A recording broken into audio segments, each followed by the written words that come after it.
So March 2012, the day that changed my life, I've now learned they are called the destiny moments.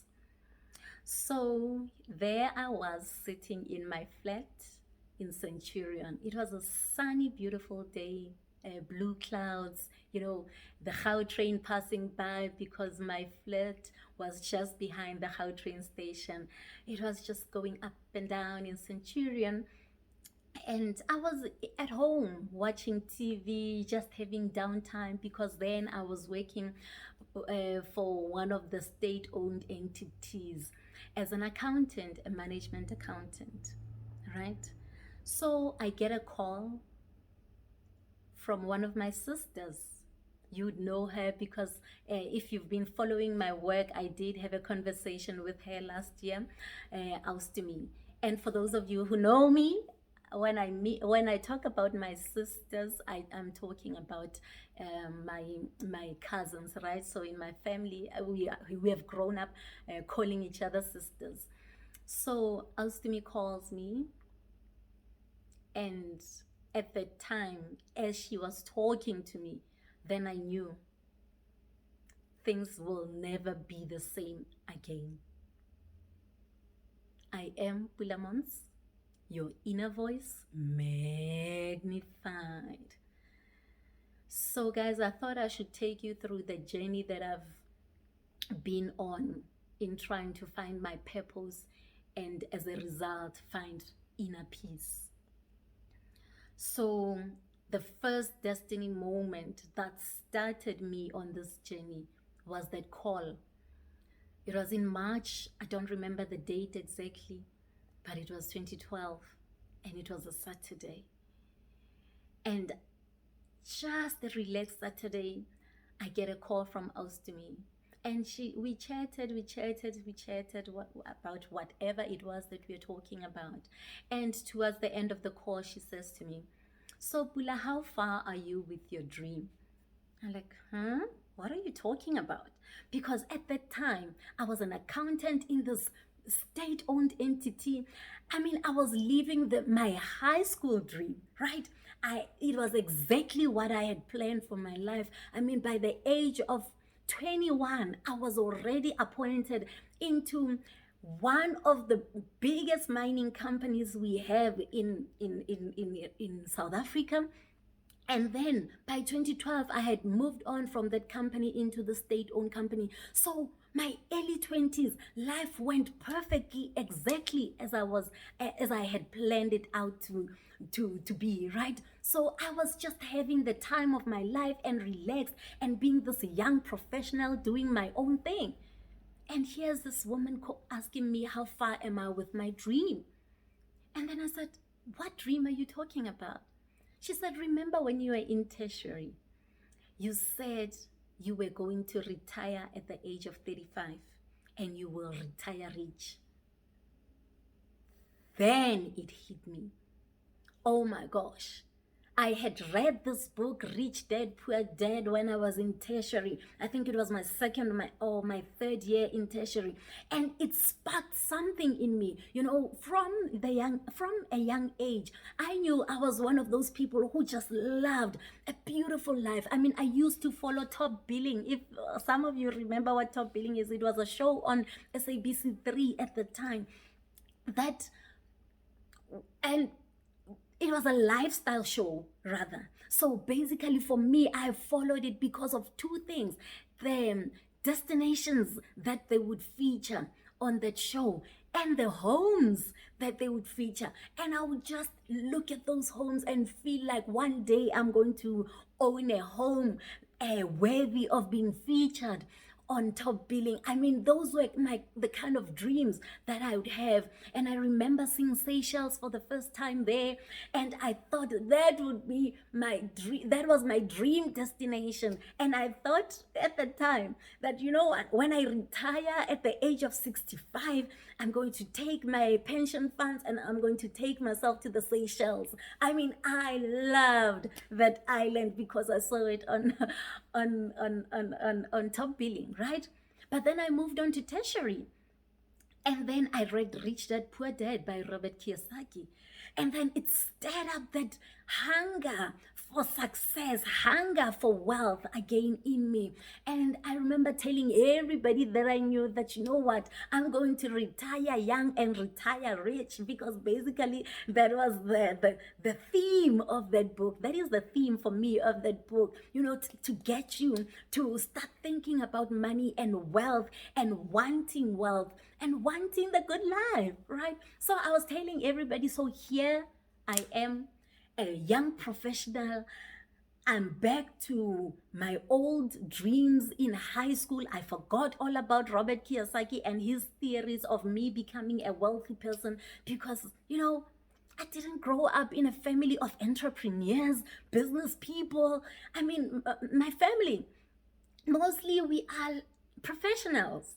So that's all I know. So what was I thinking, intentionally thinking I'm going to be this wealthy person? So I was doing exactly what I know best, being a professional in an air-conditioned office, in a huge establishment or a company or an entity. At the time, it was a state-owned entity. So I was coming from this big company, right?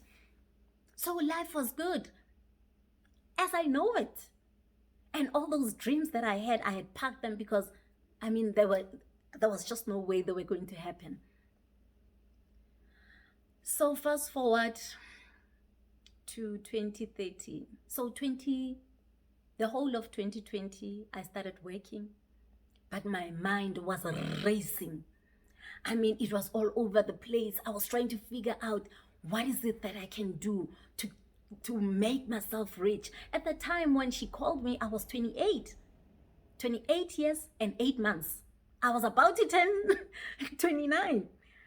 So I didn't have a lot of time. I had only 6 years to make sure that I'm rich and I'm ready to retire by the age of 35. So my mind was racing. That's when the turmoil started.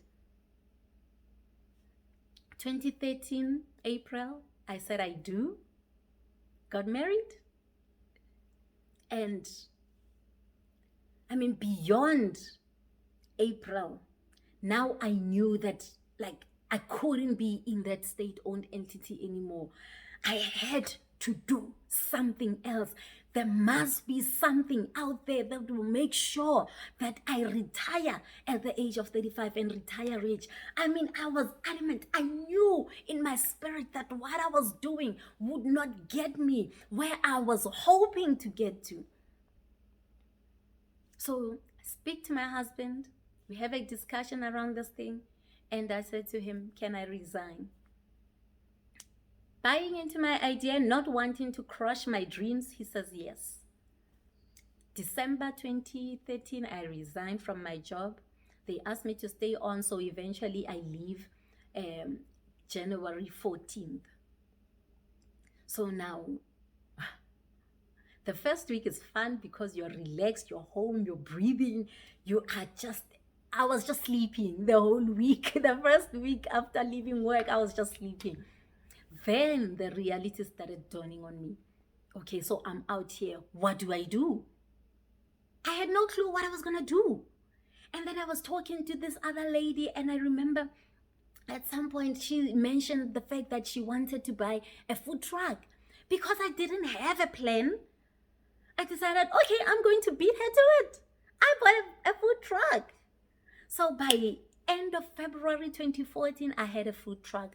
I found these other two ladies from church, hired them to work with me on the food truck. By then, I took all my pension funds. I paid off all my debts. I had 2 cars to pay, and I had some credit card debts. So I closed off all my debts, and I then invested everything else that was left of my pension funds of working for almost 7 years, I think. I took it and I invested it into this food truck. It was making a loss throughout throughout 2014, from February until November. By the end of November, I said to the ladies, you know what? I think we should take a break, not work in December. Let's just call it a year. and let's have a break. But before we got to that point, another turning point, beginning of November 2014, after a long day in the food truck, I mean, no air conditioning, it is hot, and the food truck, we would park on the side road, a dusty side road in Midrand, in front of a construction site where I thought it was going to be good business. But I then later found out that the construction guys just want credit. So it was bad. So I would come back from the food truck with dust on my shoes.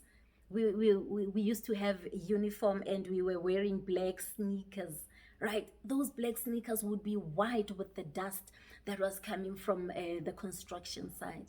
And I remember one time I went into this family that I used to go to when I had church in the evening. So it was my adopted family from church, right? So it was a Tuesday, we had choir practice. So after a day at the food truck, I went to their place.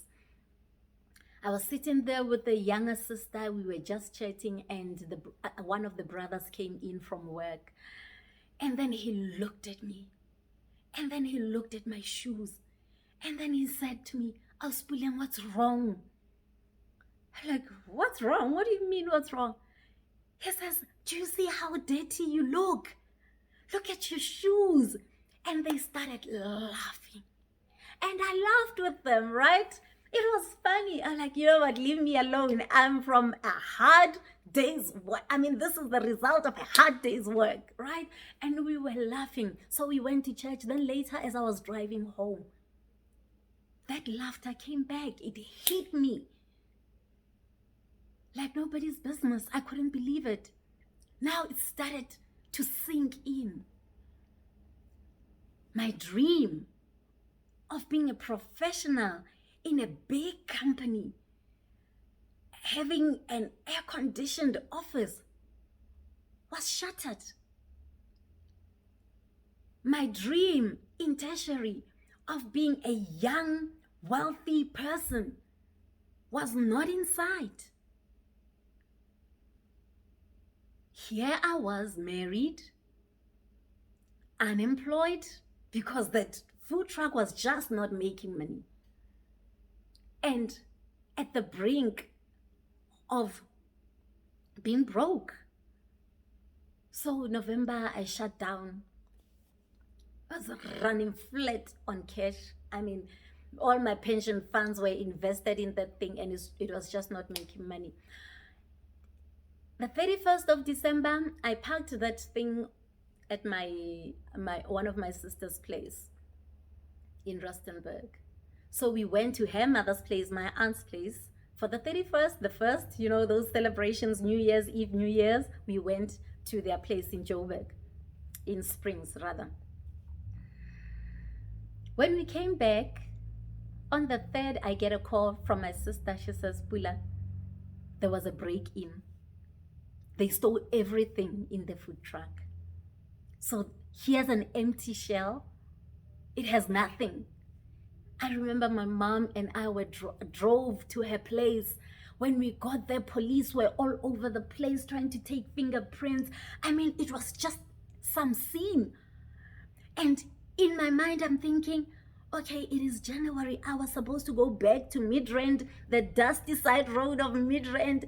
Those ladies are waiting for me and with the food truck. What am I going to do? I got into that food truck. It was empty. So I knew that business was gone. So it is 2015. I'm starting 2015. So February 2015, my husband and I bought a house. Okay, moved. By then, the whole process was done. So in 2015, February, we moved into our house in Hartis. So, okay, I got preoccupied half of that year because we were doing renovations to the house, you know, setting the mood, making it ours. And I was just busy with the construction guys to show them what I wanted and where, whatever. So it was nice. I didn't feel the impact. Then, August 2015, it hit me.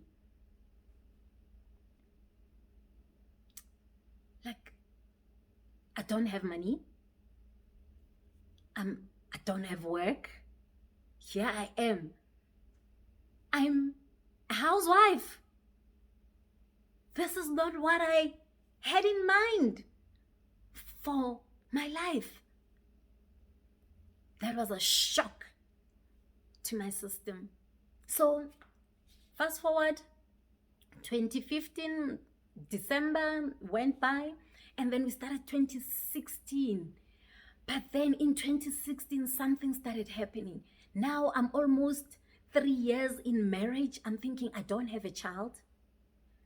I don't have work. I don't have money. I've got a qualification, but I'm sitting at home. I'm busy trying to apply for jobs. I'm not getting anything. And I've got this unrest. So many things were going on in my head. By July 2016, I was a mess. And, when I was with people, it would be fine. I invested myself in church activities. So when I was there, I would be okay. But I would have these moments when I got home where I would just cry on my own. Just kneel down and pour out my grief because I just didn't understand why nothing was happening. I would say, at least, Lord, give me a child. At least I could say I'm home because I'm a new mommy. I was not falling pregnant. I was applying for jobs. I was just not getting anything. I was in a constant state of dismay.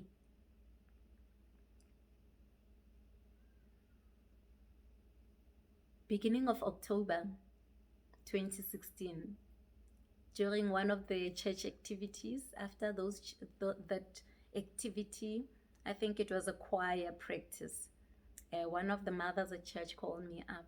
She says, you know what, I had a dream about you. You've got this dark cloud over you. God said I should tell you to stop it. And then I said, but stop what, Ma?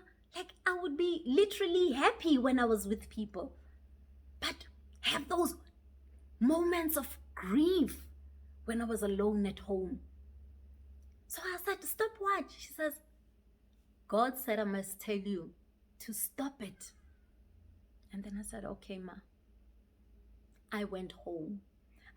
On my way home, I was pouring out. Tears were flooding through my eyes, right? I couldn't believe it. I knew it was God. I had not spoken to anybody about my moments of grief. I had not shared those with anyone. I went home. I remember that whole afternoon I was crying. I was praying. I was thanking God for seeing the grief that I was in and for reassuring me that He's with me through it all. I asked God to forgive me. I remember kneeling down at my coffee table and really crying out to God, saying, I'm sorry, Lord, I'm sorry. I know you've got a plan for me and your plans are to prosper me. And I decided, okay, December 2016 will be gone, but 2017, I was going to live my best life ever. So I started in 2017 going to the gym, being the typical housewife of hearties, right? But while sending out my CVs, I would send 10 CVs every day. And I did that for 2 months because I had read in one of these websites saying if you want to get a job, you need to send at least 10 CVs per day for 3 months. So I did that for 2 months. And after the second month, I said, you know what, I'm done. I'm going to let God deal with the rest now. After sending 10 CVs for 61 days, I only got 2 interviews by the end of the 2 months. And I didn't get those jobs. So I said, you know what, I'm going to relax and enjoy my life. So I was just focusing on my health and whatever. And then 5 months down the line, July, I get a call, I get an interview, I go back to work. I mean, all of a sudden I'm hired, and I'm thinking, Lord, why? When I'm enjoying my life as a housewife, right? But then I was excited for the opportunity to start working again. I went back to work. That's when I was in love life now. Things were happening. I was that young professional that I had dreamt about in high school, but I was nowhere near that person I dreamt about when I was in tertiary, and I didn't care. Okay. I was enjoying my air-conditioned office. 6 months down the line, I knew that feeling that I had when I was at that SOE came back. Here I was, after 3 years of not working. I'm working now. I'm doing what I had always wanted to do when I was in high school. I was a professional that I always wanted to be in a big organization, right? So I was living the dream. So why now am I still having this gap in my spirit? And then I realized, actually, I'm in the wrong space. The more the questions I asked, then I figured I'm in the wrong space. You know, every time I would ask God about my purpose, he'd say, teach. And I used to think teaching, I can't go to a school and be a teacher. That's not for me. What do you mean by teaching? So in that year, I started asking God, but what do you mean by teaching? And I was listening to these inspirational people at some point from October 2017. I started listening to motivational messages, you know, there and there, but then I would stop, but then I would start again up until, fast forward, 2018, October.